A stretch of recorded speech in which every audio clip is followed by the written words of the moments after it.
before me not because you are broken, but because you are asking to understand why the same fire keeps returning to consume you. And so I must begin by saying what few dare to. Addiction is not your enemy. It is your messenger. It is not here to ruin your life, though it may do so if ignored. It has come to deliver something from the depths of your unconscious that your conscious mind has not yet dared to face. You see, the psyche is not a machine that malfunctions. It is a living system. And when it suffers, it does not do so at random. The addict, whether addicted to alcohol, heroin, sex, perfection, or even power, is not simply indulging in a destructive habit. He is attempting, often blindly, to solve a problem of the soul. Let us speak clearly. Addiction is not weakness. It is a misdirected search for wholeness, for something sacred, something eternal, something lost. I have observed this in countless patients. They come to me in torment, consumed by compulsions they neither understand nor can control. And society tells them to just stop. What absurdity! They might as well be told to just fly. The compulsion is not a choice. It is a symptom of a deeper imbalance, a split within the self.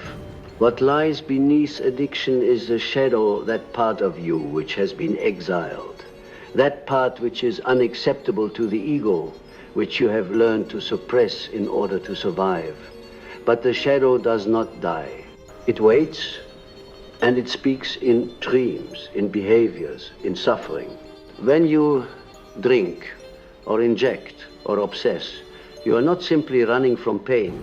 You are being pulled by something ancient, something unresolved. Some part of you has been starved, and it is now devouring whatever it can find. But the truth is this: you are not addicted to the substance. You are addicted to the feeling it gives you, or rather, to the part of yourself it helps you silence. The alcoholic does not crave the drink. He craves the forgetting the silence of guilt, the stilling of the inner critic, the release from the unbearable weight of being oneself. Do you see? The behavior is only the surface. Beneath it lies a sacred question: what in you is crying to be seen? I have said before, and I will say again, every addiction is an unconscious attempt at initiation. The addict is trying to undergo transformation, but without guidance, without ritual, and without meaning. And so the journey becomes destructive. They drink not simply to escape, but to transcend, to touch the eternal, however falsely, to dissolve the ego's suffering in some imagined oblivion. This is why I once told a colleague, you are trying to cure the spiritual thirst of man with methods that remove his only access to the divine. You laugh, but listen. The Latin word for alcohol is spiritus, the same word for spirit, the same word used in sacred rituals as in bottles of poison. There is no accident in this. The alcoholic is reaching for spirit, for the divine, without knowing it. That is why you cannot truly heal addiction by removing the substance alone.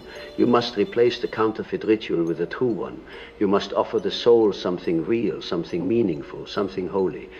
I do not speak of church doctrine. I speak of the individuation process, the deep inner journey by which a person becomes whole. You must descend into your own darkness, meet your own demons, and retrieve what has been lost. Addiction is a failure of integration. It is a symptom of the psyche's cry for unity. The ego and the unconscious are at war. The conscious mind tries to maintain control, to suppress, to rationalize, but the unconscious will not be denied. It will erupt in dreams, in symptoms, in behaviors, and sometimes in addiction. The addict is often one with a powerful unconscious someone with enormous energy buried within. But that energy has not been welcomed. It has not been accepted. It has been shamed, feared, and rejected. And so it turns against them. You cannot fight the shadow with suppression. You must dialogue with it. You must invite it in, and you must learn what it needs, what it fears, what it knows. There is a myth that healing is about becoming better. Number healing is about becoming whole. That is a very different thing. Wholeness includes what was broken, what was hidden, what was denied. And so I tell you, when a man tells me he cannot stop drinking, I do not ask, why are you so weak? I ask, what power is this drink giving you? What part of you is so deeply unmet that only oblivion feels safe? This is the truth few wish to face. Addiction is not random. It is not meaningless. It is not merely chemical. It is a map. The symptom shows you the place of the wound. The wound shows you the place of the story. And the story shows you the soul's unfinished task. You see, the unconscious is not merely personal. It is archetypal. It is vast. Within you are myths older than language patterns of exile, return, fall, and resurrection. The addict is living out a mythical narrative without knowing it. They are lost in the underworld, seeking light, and they cannot escape until they know the name of the God who has taken them there. In ancient times, a person who behaved like the addict would be brought to the priest, the shaman, the ritual. Today, they are brought to jail, or worse, left alone with their shame. This is a tragedy, because addiction is a spiritual crisis. It is the soul's way of saying, I need help. And the ego's way of saying, I don't want to feel this pain. But someone must listen. Someone must answer. There is no healing without truth. And the truth, dear friends, is this. You will never overcome your addiction until you face what it protects you from. You must go into that pain. You must grieve what was lost.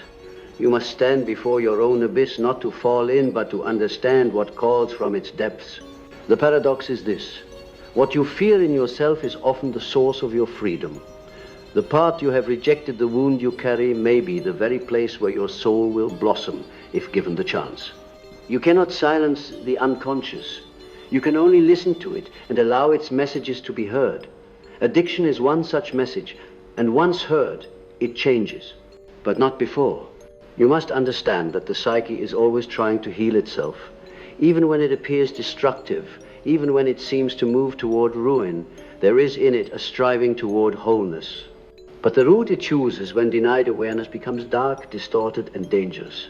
Addiction is the shadow's ritual, a corrupted rite of passage, enacted in isolation, without witness, without consciousness, and without meaning. You see, in ancient cultures, young men and women were led through initiation.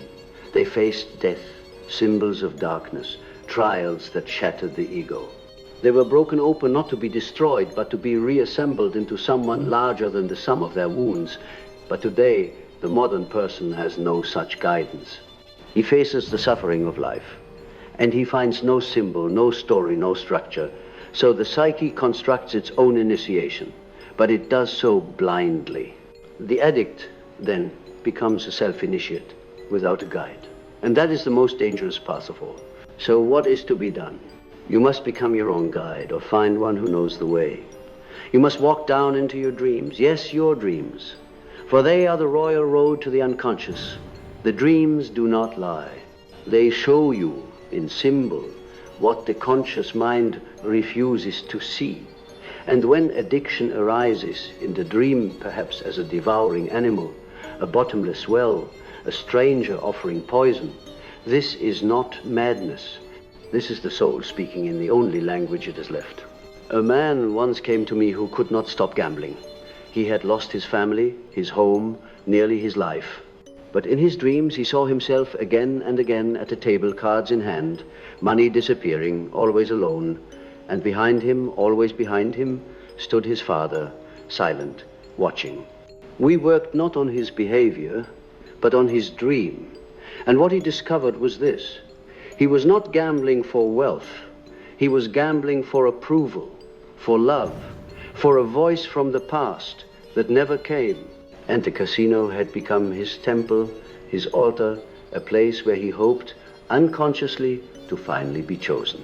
Do you understand? Addiction is symbolic. It is not about the thing itself. It is about what the thing means. Until you understand the symbol, you cannot dissolve the behavior. You may remove it temporarily, but another will rise in its place, because the psyche will not rest until its wound is witnessed. I must say it again. The wound must be witnessed, not judged, not shamed, not analyzed into oblivion, but seen. When you bring light into a room that has long been dark, the shadows do not vanish all at once. They recoil, they resist, but eventually, with enough patience, they are integrated. And so too with the shadow within. You do not conquer your addiction by force. You integrate the part of yourself that was using it to survive. Yes, survive. Because the ego is a clever architect. When the soul cannot bear the weight of what it has endured, it builds defenses. And sometimes those defenses are behavioral, compulsive, addictive, but always, always they are designed to protect something innocent inside of you. Let me ask you plainly, who in you is using the addiction to survive? Is it the child, the orphaned emotion, the rage no one let you speak, the grief no one helped you carry? Who is crying beneath the behavior? When you can answer that question, you begin the true journey. Now, you may ask, what happens if I stop? If I remove the substance, the behavior, what fills the void? And this, my friends, is the most terrifying part. The void, the silence, the place where the pain rushes back. But I tell you, do not be afraid of the void. It is not the enemy, it is the womb. The same place where all transformation begins. The void is where the ego dissolves, where the old identity, the one built around pain, avoidance, numbing, falls away. And in that silence, the self begins to emerge. Now, do not mistake the ego for the self. They are not the same. The ego is who you think you are. The self is who you are, whole, timeless, vast. The ego fears change. The self demands it. The ego clings to the addiction. The self uses even the addiction as a doorway to awakening. I have seen this many times. A patient comes weary, lost, ashamed, and yet within them burns a quiet ember.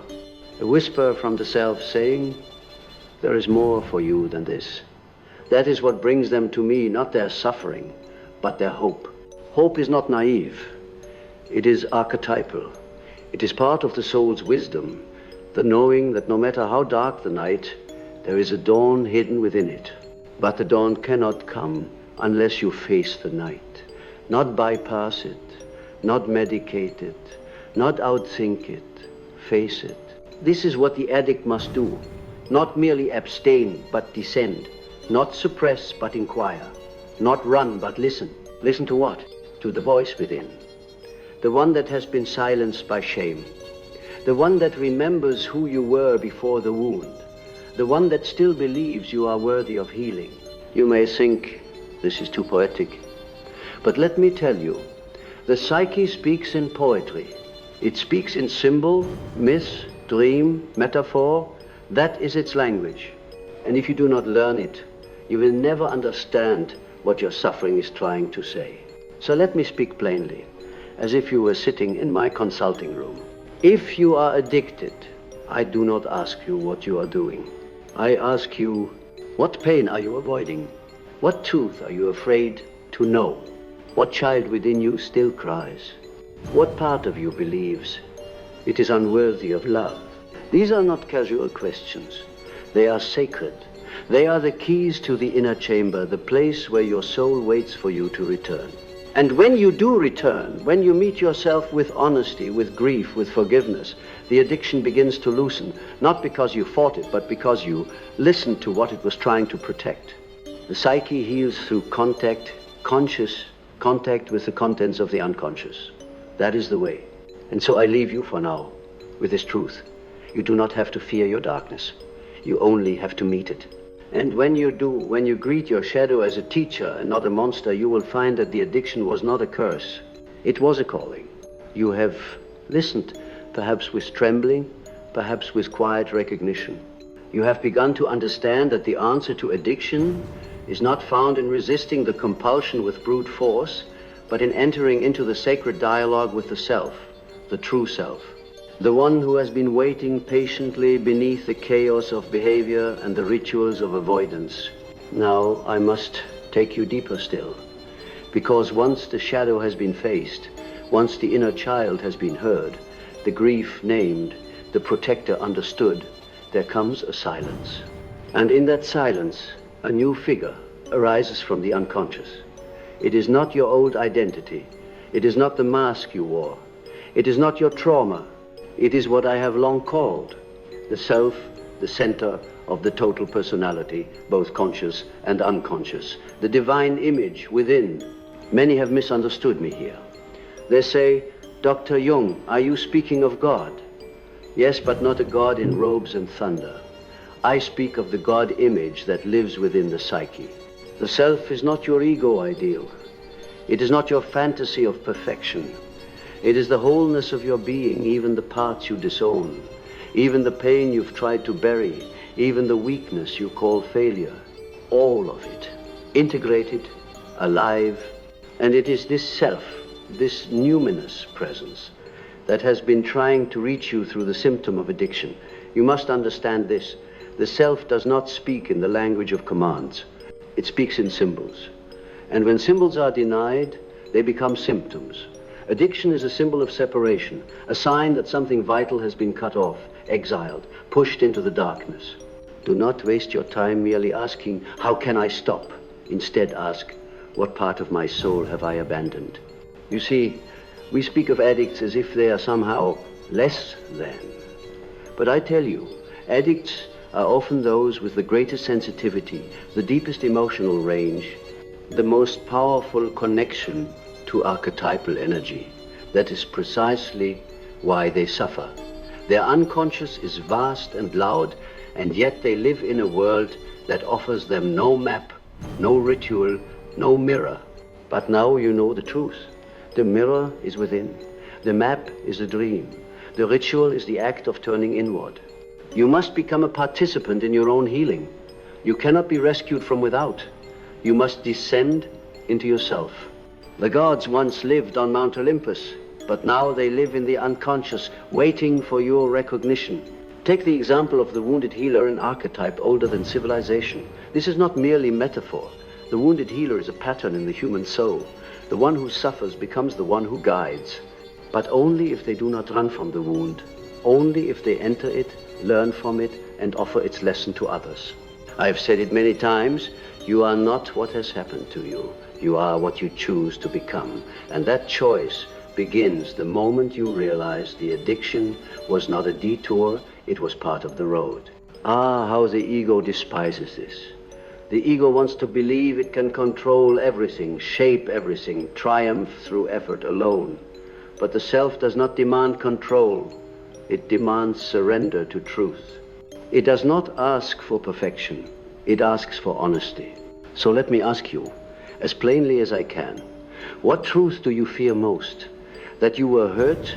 That you are angry? That you need love? That you are terrified of being truly seen? Bring that truth into the light. Look it in the eyes. Name it, for what is named becomes integrated, and what is integrated loses its power to destroy. You do not need to be perfect to be whole. You only need to be real. This is where many people falter. They believe that healing means becoming pure, becoming strong, becoming someone who never makes mistakes again. But this is the lie of the ego. The self is not pure. The self is complete. And to be complete is to be human, messy, complex, scarred, and sacred. You ask me, then what replaces the addiction?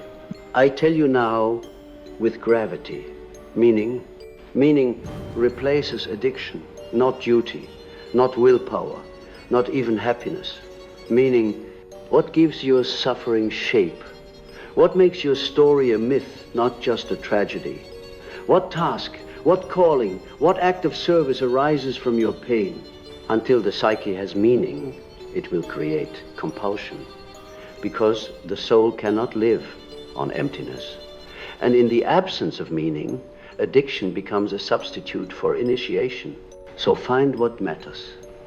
And I do not mean what is fashionable. I mean what burns in you, quietly or fiercely. A cause, a craft, a prayer, a poem, a relationship. Something that says to your soul, This is why you are here. The addiction will not disappear in an instant.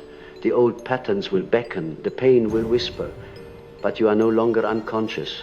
You now know who is speaking. And when the voice of addiction calls, you will answer it not with obedience, but with dialogue. You will say, I know what you want, but I will find it another way. This is maturity. This is power, not to suppress the inner world, but to live in relationship with it. I tell you, addiction is not your final identity. It is your chrysalis. And you, yes, even you are capable of transformation. But you must choose to awaken. The self has always been calling. You have heard me speak of shadow and self, of wounds and symbols, of descent and the possibility of return.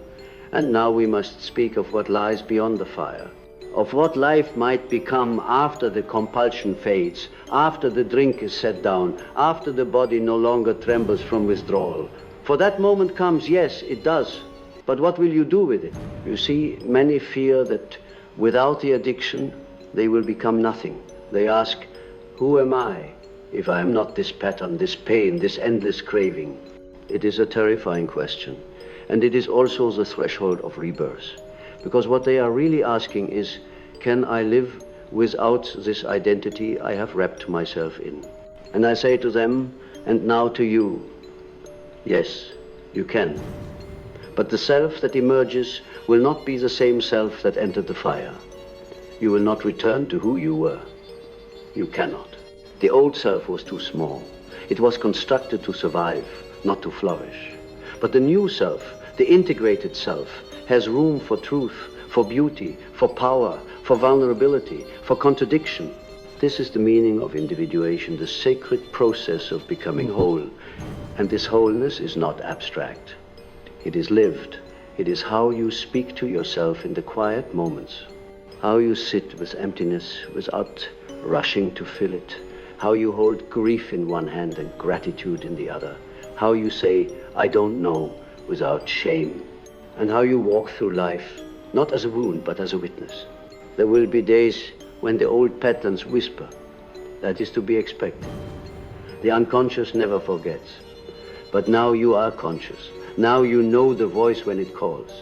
You no longer confuse the wound for identity. You recognize the ghost and say, I remember you, but I no longer need you to survive. This is healing. Not erasure, but relationship.